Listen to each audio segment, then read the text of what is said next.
Customer Service Training Policy. Purpose. It is best practice to have a formal, documented approach to customer service so that the Sheriff's Office staff responsible for managing and delivering service has a clear customer service guideline to work within. In addition, people using or accessing our services should have a point of reference for the standards of service which they can expect to be provided by us.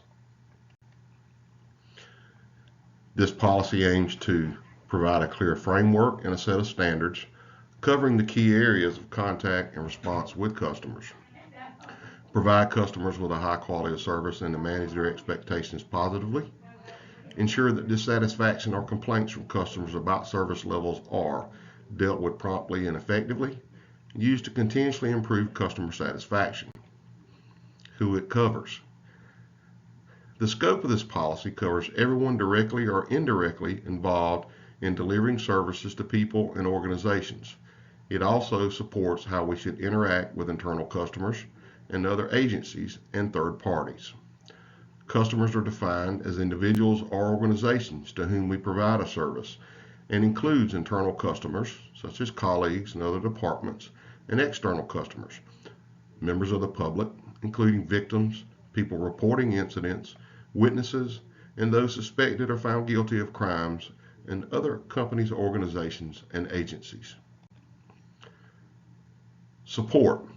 Dissatisfied customers may complain or they may lose trust in our ability to protect and serve them, and this may lead to a loss of confidence in the Decatur County Sheriff's Office, which could influence community support for the agency. This policy supports consistent standards of service delivery across the organization and reinforces the importance of customer satisfaction and confidence levels in the services we provide. It promotes a customer service culture and helps us drive changes that support improved user satisfaction results. Procedures. Whenever we work within our organization, we are responsible for providing customer service either directly to the people using our services or indirectly by supporting colleagues who are providing frontline customer services.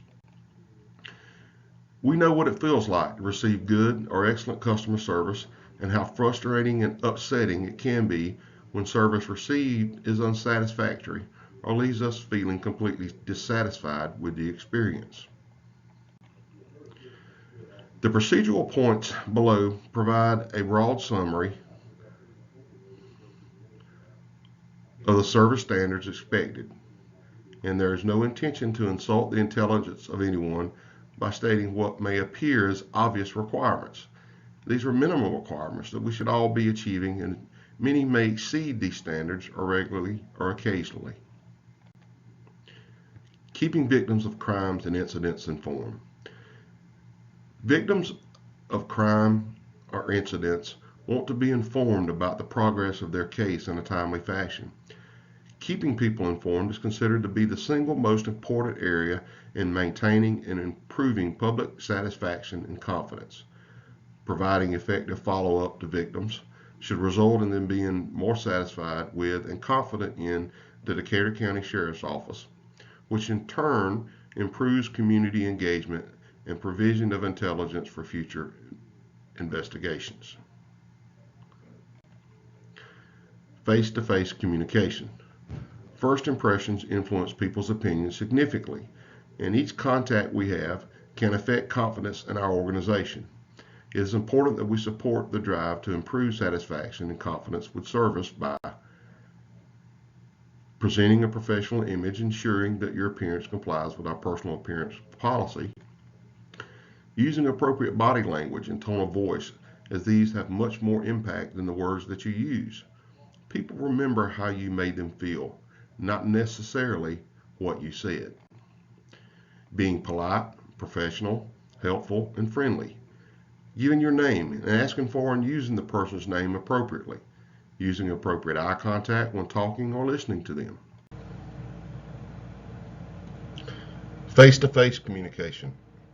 Avoiding off-the-cuff remarks such as, "This is the third one of these I've been to today," or negative comments about our organization or other colleagues, as these cause loss of confidence and satisfaction in the service we provide.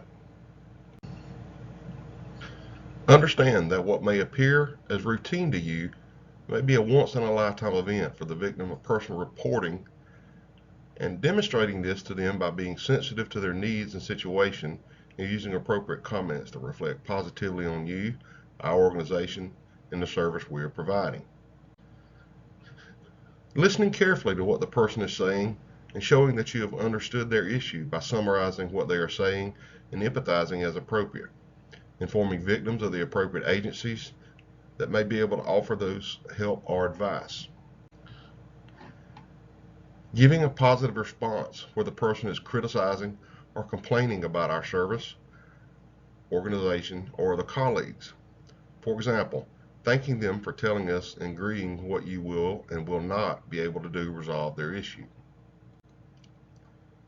If you are unable to resolve their issue because it is not a law enforcement matter, then provide them with the relevant points of contacts for other organizations. Avoiding using law enforcement jargon or acronyms and abbreviations in your conversations. Use plain English, explaining things in a clear and easily understandable way.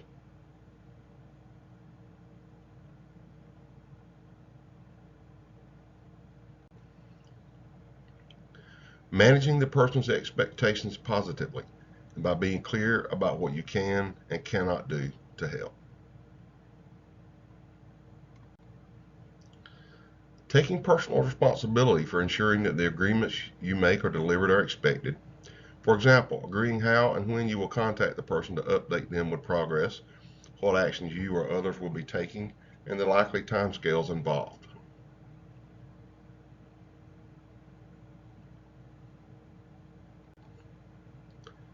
This includes managing your planned absences so that updates continue while you're away, or having a colleague complete routine updates for you. Fully completing the actions to the agreed timescales and checking with the person that their issue or matter has been cleared up or closed to their satisfaction, and if not, addressing any remaining requirements. Being patient and taking reasonable steps to ensure that effective communication is possible, especially where you are unsure about a person's ability to understand you or your ability to understand them.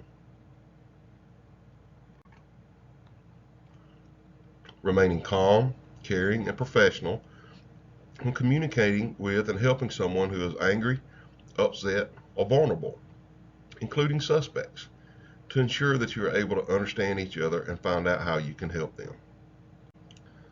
Public and formal meetings. If you are attending a meeting or asking someone to attend on your behalf, then you are responsible for ensuring that you or the person attending for you have the correct date, time, place, and copies of relevant information such as minutes, agenda, presentation material, and/or notes.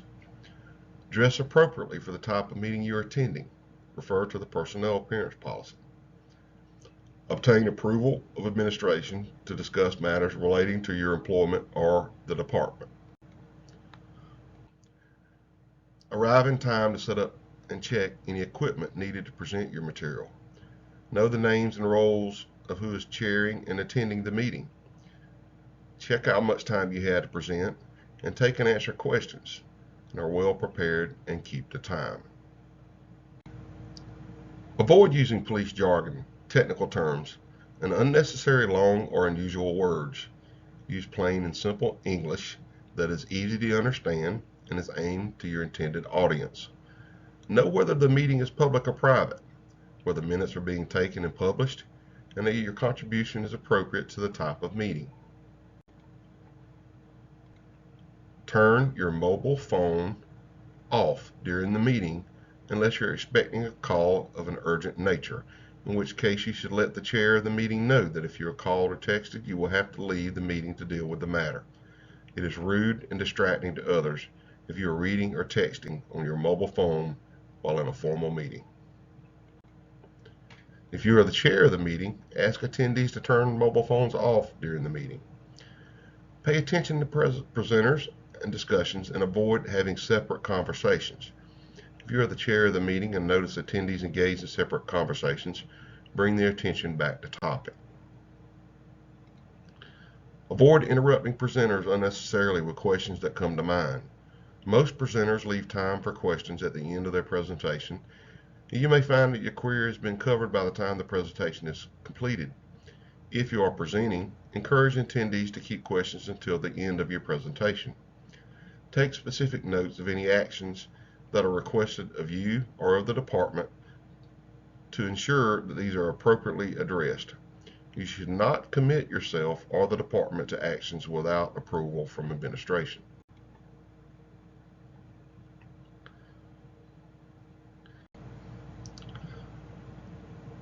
Business calls. Telephone calls should be dealt with in the following way. Answer your phone promptly. Use the appropriate greeting and tell the caller your department, your name, and rank. For example, good morning, Decatur County Sheriff's Office, Deputy Smith speaking. Use a positive and authentic tone of voice, as this leaves a lasting impression with the callers, much more so than what you say. Sounding bored, annoyed, using an aggressive or overly assertive tone will leave the caller feeling dissatisfied, even if you have answered their questions. Be polite, friendly, and helpful throughout the call, ensuring that you have met the needs of the caller or provided appropriate alternative contacts or solutions for them. Do not eat, drink, continue other conversations, or work during the call. Focus your attention and responses on the person who has called you. Standard office telephones pick up noise and conversations in the room, so it's very important this is kept to a minimum when colleagues are taking calls. Ask colleagues to be quiet when you're on a call and do this for them when they are taking a call. If you receive a call that is either not intended for you or one that you are unable to deal with, then politely advise the caller that you are unable to help them and do one of the following. Offer the transfer of the caller if you're certain that you know the right person, the business area to respond to the caller's inquiry. Transfer the call and provide the person you are transferring the call to with the caller's name and organization if appropriate, and what they are calling about. Take the caller's name, contact number, and details of their reason for calling. Make a note of these and confirm them back to ensure accuracy. State that you will find out who they need to speak to and ask that person to contact them. Contact the relevant person or division in a timely fashion and pass along the caller's name and organization if appropriate and what they're calling about. If the caller asks for the correct number to call and says that they would prefer to call using that number, then give them the number they requested. If you receive a transfer call from a colleague, always ask for the caller's name and their reason for calling. When the caller is transferred to you, greet the person with their name and give your division or department and name and ask how you may help them. If a colleague contacts you and passes a caller's details to you requesting that you contact them, call them back as soon as reasonably possible and at least within one working day. Ensure that you know how your telephone works. For example, how to transfer and pick up other colleagues' calls and how to divert calls using call forward. It is your responsibility to find out how your telephone functions work. Have a voicemail or mailbox set up on your phone. Your callers are then able to leave a message when you are unable to answer the phone. Using voicemail to screen your calls or prevent interruptions when you're available to take calls is unacceptable. Only use voicemail when you are genuinely unavailable to answer your phone. Return calls or voicemail messages as soon as possible and within one working day of your return. For planned absences, ensure that your voicemail message gives the callers an expected return date and an alternative number to contact. Set up your voicemail message and listen to it to ensure callers can clearly hear your information. Keep the message brief. We all use email to communicate both internally and externally, and it is important that we give a consistent professional service with email by using the following guidelines. Inbound emails requiring a response should be replied to as soon as possible and at least within 2 working days. If the sender has specified a reply by date, then ensure that this is met. Use a corporate standard email signature.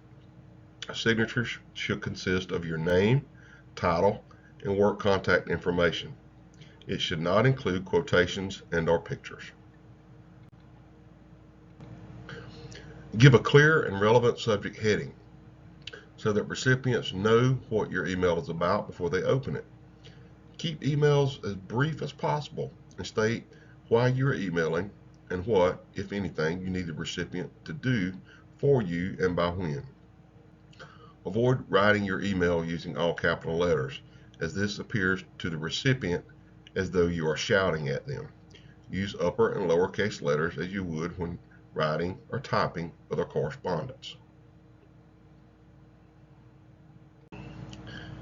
Use a spell checking tool to help ensure that your emails are professionally presented and potential errors are identified and corrected before your email is sent. Introduce yourself when emailing a person for the first time. For example, your name, title, division, why you are contacting them. Confirm that you have sent attachments, if this is the case, explaining what the information is and why you are sending it to them. Your email may be forwarded on to others internally and externally. Making personal, inappropriate, or offensive comments in an email, even in jest, is unacceptable. Keep the contents of your emails professional. Remember, if you send it into the internet, it's there forever and for the whole world to see. Avoid using out-of-office messages that state that emails will be deleted and should be resent on your return. While this may help you manage inbox overload, it gives poor impression to the sender. Correspondence, letters, and faxes. Producing correspondence of a consistently high standard using corporate templates portrays a professional image and service level. Letters should be written in plain English, be polite and tactful, have an introduction, main body, and conclusion. Use standard templates to produce your correspondence documents. Ensure that spell check is used to avoid mistakes. Read your letter through carefully and make any corrections needed before sending it. Avoid using police jargon, technical terms, and unnecessarily long or unusual words. Use plain and simple English that is easy to understand and is aimed at your intended audience.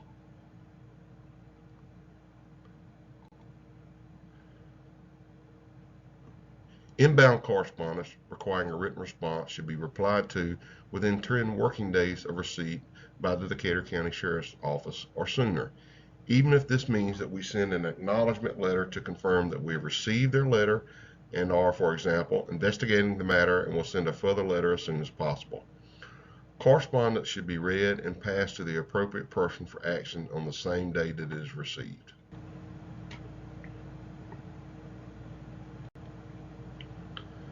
Dealing with service complaints. A complaint may be about our quality of service or relate to our procedures, operational matters, or be about an officer or staff member. When a person or organization lets us know that they're dissatisfied with any aspect of the service we have provided or failed to provide, this is a learning opportunity for us to prevent recurrence and improve service in the future. It is also a chance to complete service recovery by understanding what caused the dissatisfaction and then taking any necessary action where appropriate to meet the person's expectations and regain their confidence.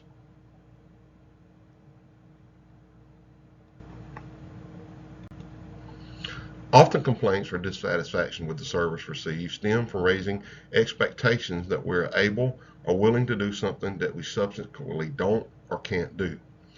For example, a simple "I'll get back to you" is often taken as later today or tomorrow, when in fact what may have been intended was "I'll get back to you once I've investigated this matter, and that'll be in about 2 weeks. Provide those we deal with an accurate and detailed summary of what to expect. We should ask victims how and when they would like to be updated and ensure that this is delivered. Arrangements should be made for colleagues to help when shift patterns and work overloads could cause a delay with providing the update. Planned and unplanned absences must be managed effectively also. Either have someone else provide the updates or agree to a delayed update schedule with the victim. Ensure that you have the complainant's contact information and a preferred method of contact, as well as the full detail of the complaint they have reported. Contact the complainant as soon as practically possible within 1 working day to obtain further or validate existing information. Thank the person for bringing the matter to our attention and assure them that their comments are being investigated and we will get back to them. Agree how and when the customer would like to be kept informed and updated. Ensure that this contact happens. Complete any preliminary checks to validate the issues raised within 3 working days. For example, checking system records of the events and discussing the matter with those involved to identify what may have happened to cause a complaint or dissatisfaction with our service. Ensure that you provide updates to the complainant as agreed with them. When you have sufficient information to understand and resolve the matter satisfactorily, contact the customer. Thank them for telling us about the issue they had with our service. Advise them how this matter happened. Reassure them about what has or will be done to prevent reoccurrence. Apologize on behalf of our organization and thank them again for bringing the matter to our attention.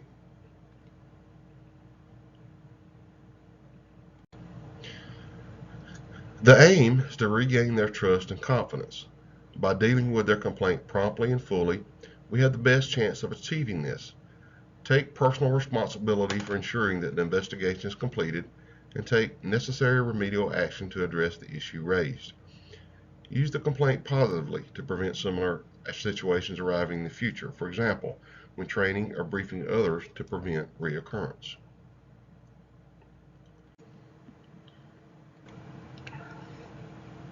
If after investigating a complaint it is found to be unreasonable, untrue, based on incorrect assumptions, or similar, then this needs to be very carefully communicated with the complainant. The aim is to retain or regain their trust and confidence that we do provide a good service, but that what they are seeking is, for example, outside of our jurisdiction, unable to be delivered for specific reasons, and detail these are similar. If other agencies may be of help to them, then provide this information or liaise directly with the agency if this is appropriate. Provide any other appropriate advice that may help the person to accept that we are unable to progress their complaint further. It is appreciated that despite following these guidelines, some people will remain dissatisfied regardless of there being no substance to their complaint. Positive customer feedback. We often receive positive comments from people and organizations that have used our service and should ensure that this information is used effectively to promote excellent customer service within our organization. Distribute the positive feedback appropriately and promptly, ensuring that the individuals concerned receive details of the praise given. Depending on the nature of the feedback, consider using the situation and the way we delivered service as a positive training opportunity. If a person or organization has written or emailed detailing their positive service experience, then respond to their correspondence appropriately. Continuous improvement. We will continually seek ways to improve our service performance and use the information and feedback we receive from customers and our own internal assessments to make positive changes.